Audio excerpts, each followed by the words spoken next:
প্রবক্তা এজেকিয়েল গ্রন্থ থেকে পাঠ ৩৩ অধ্যায় এবং ৩৪ অধ্যায়। ভগবানের নিত্য সজাগ মুখপত্র হওয়াই প্রবক্তার কাজ। একদিন আমার প্রতি উচ্চারিত হলো ভগবানের এই বাণী, মানবপুত্র, তুমি এবার তোমার স্বজাতি মানুষদের লক্ষ্য করে এই কথা বলো। মনে করো, আমি এমন ব্যবস্থা নিয়েছি যাতে কোনো একটি দেশের ওপর নেমে আসে তলোয়ারের আঘাত। তখন সেই দেশের লোকেরা নিজেদের মধ্যে থেকে একজনকে বেছে নিয়ে তাকে প্রহরী পদে নিযুক্ত করল। একসময় তলোয়ারের হাতে কারা দেশ আক্রমণ করতে এগিয়ে আসছে দেখে সে বিষান্ন বাজিয়ে সকলকে সতর্ক করে দিল। কেউ যদি বিষানের শব্দ শুনেও সেই সতর্ক গ্রাহ্যই না করে, আর তখন যদি তলোয়ারের আঘাতে তার প্রাণটা যায়, তাহলে তার মৃত্যুর দায় তার নিজেরই ওপর বর্তাবে।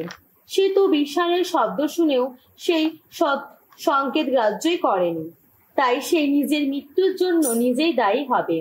সে যদি সেই সংকেত গ্রাহ্য করত, তাহলে সে তো নিজে প্রাণ রক্ষা করতে পারত।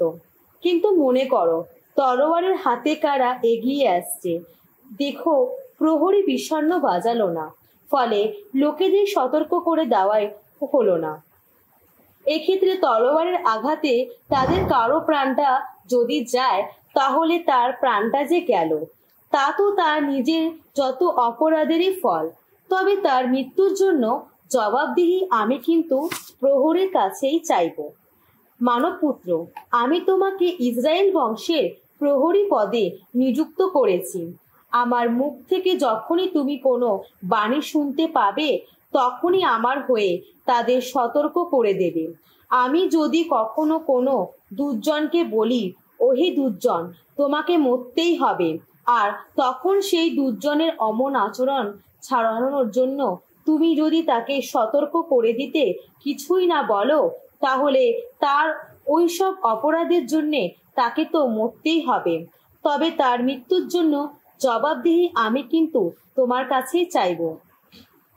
এদিকে দুর্জন যাতে তার অমন আচরণ ছেড়ে ফিরে আসে, সেজন্যে তুমি যদি তাকে সতর্ক করে দাও, আর সে যদি তবুও তার অমন আচরণ ছেড়ে ফিরে না আসে, তাহলে তার ওই অপরাধের জন্যে তাকে তো মরতেই হবে। সেক্ষেত্রে তুমি কিন্তু নিজের প্রাণ রক্ষা করতে পারবে। মানবপুত্র, তুমি এবার ইসরায়েলের বংশকে এই কথা বলো, তোমরা কিনা বলে থাকো আমাদের যত অন্যায় আর পাপের ভার আমাদের ওপরে চেপে বসে আছে, ফলে আমরা দিন দিন জীর্ণশীর্ণ হয়ে পড়েছি। সুতরাং কি করেই বা বাঁচতে পারবো আমরা? তুমি এবার তাদের বলো, নিজের অস্তিত্বের দিব্যি দিয়ে বলছি আমি। এ কথা শোনাচ্ছেন স্বয়ং প্রভু ভগবান। আমি দুর্জনের মৃত্যু চাই না, বরং চাই দুর্জন তার অমন আচরণ ছেড়ে ফিরে আসুক আর বেঁচেই থাকুক। ফিরে এসো তোমরা, তোমাদের ওই সব দুরাচরণের পথ ছেড়ে ফিরেই এসো। ওগো ইসরায়েল বংশের মানুষেরা, কেনই বা মরতে যাবে তোমরা? মানবপুত্র, তুমি এবার তোমার স্বজাতিদের এই কথা বলো, ধার্মিক মানুষ যদি অন্যায়চারী হয়, তাহলে তার আগেকার ধর্মাচরণ তাকে রক্ষা করতে পারবে না। এদিকে দুর্জন যদি তার দুষ্কর্মের পথ ছেড়ে ফিরে আসেন, তাহলে তার আগেকার দুষ্কর্ম তার পতন ঘটাতে পারবে না। কিন্তু ধার্মিক মানুষ যদি পাপাচারী হয়, তাহলে তার আগেকার ধর্মাচরণ তাকে বাঁচাতে পারবে না। ধার্মিক মানুষের সম্বন্ধে আমি যখন বলি, সে অবশ্যই বেঁচে থাকবে। সে যদি তখন নিজের সেই ধার্মিকতার ওপর ভরসা রেখে কোনো কুকর্ম করে, তাহলে তার কোনো সৎকর্মের কথাই তখন আর মনে রাখা হবে না। ওই যে কুকর্ম সে করেছে, তার জন্যে তাকে বরং মরতেই হবে। এদিকে দুর্জনকে যখন বলি তুমি অবশ্যই মরবে, সে যদি তখন তার পাপের পথ ছেড়ে ফিরে আসে, সে যদি ন্যায় ও ধর্ম পালন করে, সেই দুর্জন যদি বন্ধক রাখা জিনিস ফিরিয়ে দেয়, চুরি ডাকাতের ক্ষতিপূরণ দেয়, সে যদি এবার কোনো কুৎকর্ম না করে জীবনদায়ী বিধি নির্দেশের পথে এগিয়ে চলে, তাহলে সে অবশ্যই বেঁচে থাকবে, মরবেই না। সে যে সমস্ত পাপ করেছে তার কোনোটারই কথা আর মনে রেখে তাকে অভিযুক্ত করা হবে না। সে ন্যায় ও ধর্ম পালন করে যখন সে বেঁচে থাকবেই থাকবে। অথচ তোমার স্বজাতিরা কিনা বলে থাকে প্রভুর আচরণ অসঙ্গত। আসলে তাদেরই আচার আচরণ অসঙ্গত। ধার্মিক মানুষ যদি তার ধর্মাচরণের পথ থেকে সরে যায়, সে যদি কোনো কুৎকর্ম করে, তাহলে সে তো সেজন্যই মরে যাবে। আর দুর্জন যদি তার দুষ্কর্মের পথ ছেড়ে ফিরে আসে, সে যদি ন্যায় ও ধর্ম পালন করে, তাহলে সে তো সেজন্যই বেঁচে থাকবে। অথচ তোমরা কিনা তবুও বলে থাকো প্রভুর আচরণ অসঙ্গত। ওহে ইসরায়েল জাতির মানুষেরা, আমি কিন্তু তোমাদের যার যেমন আচরণ সেই মতোই তোমাদের বিচার করব। তখন আমাদের নির্বাসনের 12 বছরের 10ম মাস চলছে। সেই মাসের 5ম দিনে জেরুজালেম থেকে পালিয়ে আসা একজন লোক আমার কাছে এসে বলল, মহানগরীর পতন হয়েছে। পালিয়ে আসা সেই লোকটি যেদিন এসেছিল তার আগের দিন সন্ধ্যাবেলায় ভগবানের হাতের শক্তি আমার ওপর ভর করেছিল। সকালে লোকটি এসে পৌঁছবার আগে ভগবান আমার বন্ধ মুখটা খুলে দিয়েছিলেন। হ্যাঁ, আমার মুখটা খুলেই গিয়েছিল। আমি তখন আর বোবা রইলাম না। তখন আমার প্রতি উচ্চারিত হলো ভগবানের এই বাণী, মানবপুত্র, ইসরায়েল দেশে ওই সব ধ্বংসস্তূপে যারা এখন বাস করে, তারা কিনা বলে থাকে আব্রাহাম ছিলেন মাত্র একজন, তবুও তিনি এই দেশটির অধিকারী হতে পেরেছিলেন। আর আমরা তো সংখ্যায় অনেক। এই দেশটি নিশ্চয়ই আমাদের অধিকারে রাখাই হয়েছে। তাই তুমি এখন ওদের এই কথা জানাও। স্বয়ং প্রভু ভগবান এই কথা বলছেন, তোমরা তো রক্তশুদ্ধ মাংস খেয়ে থাকো, তোমাদের ওই সব ইতর বিগ্রহের দিকে প্রার্থীর দৃষ্টিতে তাকিয়েই থাকো, তোমরা তো রক্তপাত ঘটিয়েই থাকো। আর তবু এই তোমরা কিনা মনে করছো এই দেশটি তোমাদেরই অধিকারে থাকবে।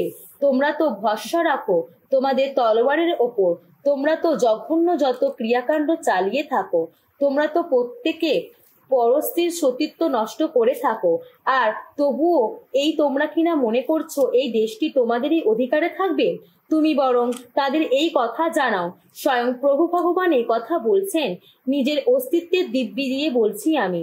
ওই সব ধ্বংসস্তূপে পড়ে আছে যারা, তারা এবার মাটিতে লুটিয়ে পড়বে তলোয়ারের কোপে।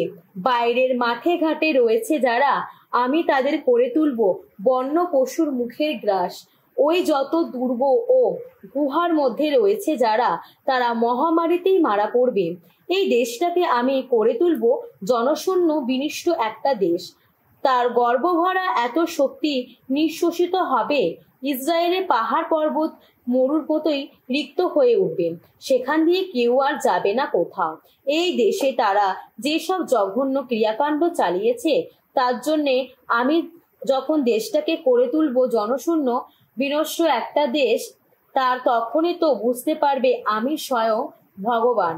এবার তোমরা নিজের ব্যাপারেই আসা যাক।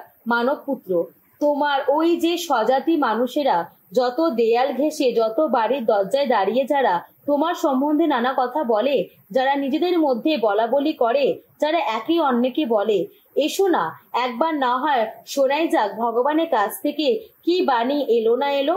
তারা তো ভিড় করেই তোমার কাছে আসবে। আমার এই আপন জাতির মানুষেরা তোমার সামনে এসে বসবে। তুমি যা বলবে তারা তা শুনবে বটে, কিন্তু সেই মতো কাজ করবে না তারা। মুখে তারা কত ভক্তি না দেখিয়ে থাকে, তাদের অন্তরটা কিন্তু লাভের পেছনেই ছুটতে থাকে। আসলে তাদের কাছে তুমি তো ভক্তি গীতির একজন গায়ক মাত্র, যার কণ্ঠ সুরেলা, যার বাজনার হাত ভালো। তাই তুমি যা বলো তারা তা শোনে ঠিকই, কিন্তু সেই মতো কাজ করে না। তবে ওই সব কিছু ঘটার পালা যখন আসবে, আর তা তো আসছেই, তখন কিন্তু তারা বুঝতেই পারবে তাদের মধ্যে একজন প্রবক্তা ছিল। একদিন আমার প্রতি উচ্চারিত হলো ভগবানের এই বাণী, মানবপুত্র, ইসরায়েল জাতির মেষ পালকদের বিরুদ্ধে প্রাবক্তিক বাণী ঘোষণা করো। প্রাবক্তিক বাণী ঘোষণা করেই ওই মেষপালকদের বলো তুমি, স্বয়ং প্রভু ভগবান এই কথা বলছেন। হায় রে, ইসরায়েলের ওই মেষপালকেরা যারা শুধু নিজেদের প্রতিপালন করে, মেষপালকদের কি বরং মেষগুলিকে প্রতিপালন করা উচিত নয়? তোমরা তো তাদের মেদ মাংস খেয়েই নিজেদের পুষ্ট করে থাকো, তাদের পশম দিয়ে তৈরি পোশাকই পরে থাকো। যত নধর কে বলি দিয়ে থাকো, অথচ ওই মেষগুলিকে তোমরা প্রতিপালন করো না। যে মেষটি দুর্বল ছিল তাকে তোমরা তো সুস্থ সবল করে তোলনি, যেটি রুগ্ন ছিল তাকে সারিয়ে তোলনি, যেটি আহত ছিল তার ক্ষতস্থান তোমরা বেঁধেও দাওনি, যে মেষটি দলছাড়া হয়ে পড়েছিল তোমরা তাকে দলে ফিরিয়েও আনোনি, যেন হারিয়ে গিয়েছিল তোমরা তার খোঁজও করনি। তোমরা শুধু চালিয়ে গেছো তোমাদের কঠিন উগ্র শাসন।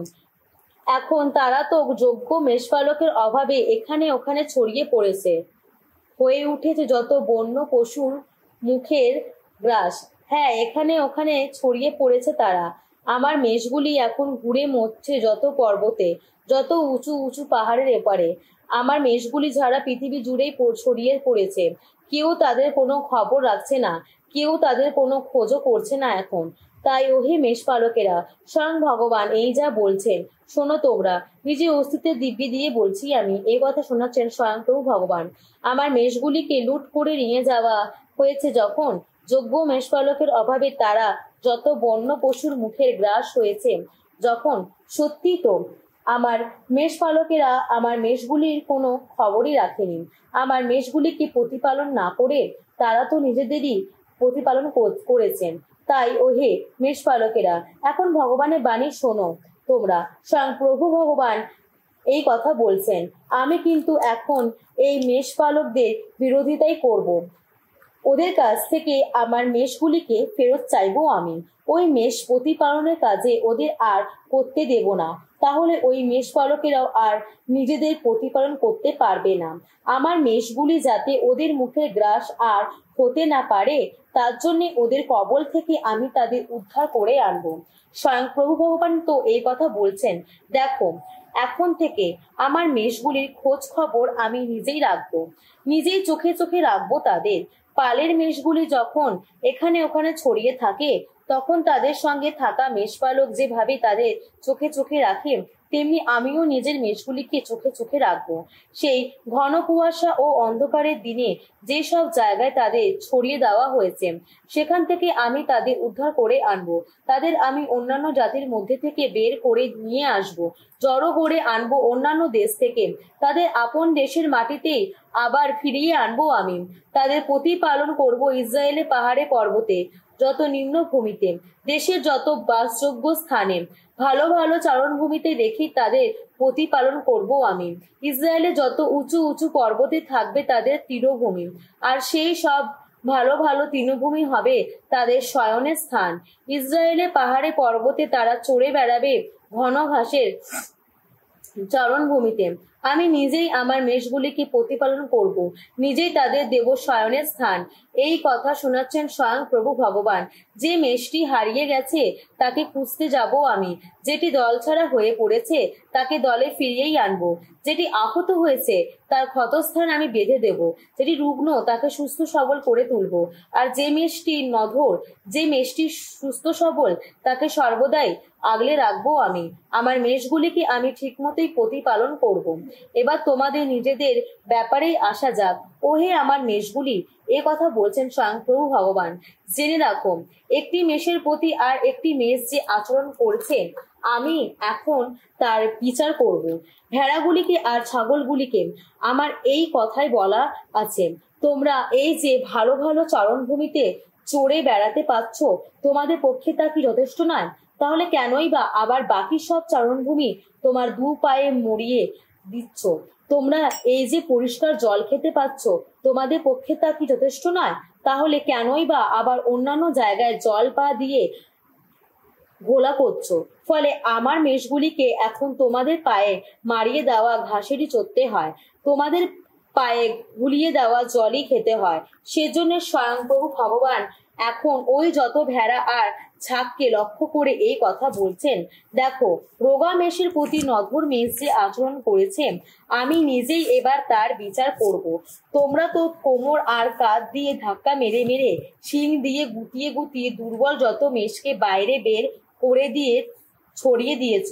তাই আমি এবার আমার মেষগুলিকে রক্ষা করব, আর তাদের লুট করে নিয়ে যাওয়া সম্ভব হবে না।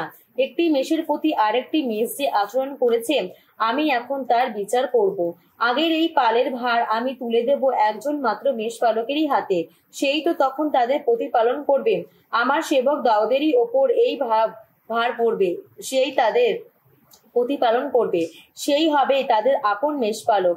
আর এই আমি ভগবান, আমি তখন হব তাদের ঈশ্বর, আর আমার সেবক দাউদ তাদের মাঝখানে নিপতি হয়ে থাকবে। স্বয়ং ভগবান আমি এই কথা বললাম। তাদের সঙ্গে আমি নিজেকে বাঁধবো শান্তি সন্ধিরই বন্ধনে। এই দেশ থেকে যত হিংস্র পশুকে নিশ্চিহ্ন করে দেব, তাই তারা তখন নিশ্চিন্তে মরুভূমিতে বাস করতে পারবে না বা অরণ্যের মধ্যে ঘুমাতে পারবে। এই দেশ আর আমার পর্বতের চারপাশের সব জায়গায় আশিস ধ্বনি করবো আমি। বৃষ্টিকে সময় মতো নামিয়ে আনবো তখন, আর সেই বৃষ্টি হয়ে উঠবে আশিস সাধনেরই মতো। মাঠের গাছে গাছে ধরবে ফল, দেশের মাটি ফলাবে ফসল, লোকেরা নিজেদের দেশে নিরাপদে থাকবে। সেই সময় আমি যখন তাদের জোয়ালের লম্বা কাঠগুলো ভেঙে ফেলবো, যারা তাদের কৃতদাস করে রেখেছিল, তাদের কবল থেকে আমি যখন তাদের উদ্ধার করে আনবো, তখন তারা তো বুঝতেই পারবে আমি স্বয়ং ভগবান। সেদিন বিজাতীয়দের পক্ষে তাদের আর লুট করে নিয়ে যাওয়া সম্ভব হবে না, বন্য পশুরাও তাদের আর গ্রাস করে ফেলবে না। তারা নিশ্চিন্তে বাস করবে, কেউ তাদের আর বিব্রত করবে না।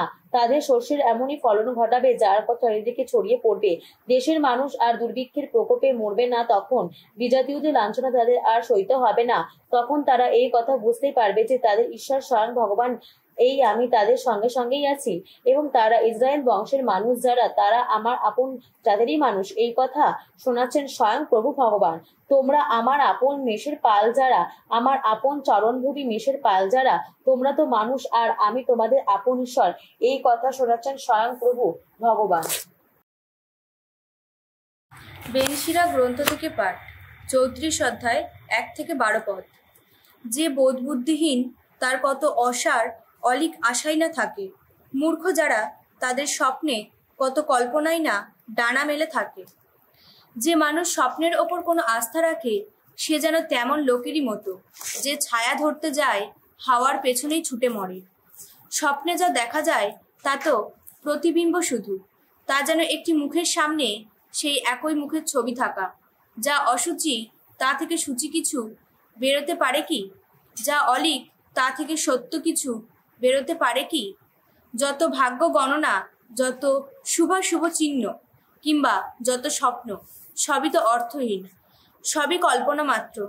গর্ভিণী নারীর যত অবাস্তব কল্পনারই মতো। পরাৎপর নিজের যদি ওসব ঘটিয়ে না থাকেন, মনে ওসবের স্থানই দিও না। ওই যত স্বপ্ন কত মানুষকেই না নিয়ে গেছে ভ্রান্তির পথে। স্বপ্নে আশা রেখেছিল যারা, তাদের তো বিপদেই পড়তে হয়েছে। ওইসব বিধান পালনের পথে ওইসব মিথ্যার কোনো স্থানই নেই। সত্যনিষ্ঠ মানুষের মুখে উচ্চারিত প্রজ্ঞার কথা, সেই তো পূর্ণতার কথা। নানা দেশ ঘোরা মানুষ তো অনেক কিছু জেনে থাকে। যার বহু অভিজ্ঞতা আছে সে তো বোদ্ধার মতোই কথা বলে, যার অভিজ্ঞতা নেই তার জানাও অল্প হয়। নানা দেশ ঘোরা মানুষ তো অনেক কাজেই দক্ষ হয়।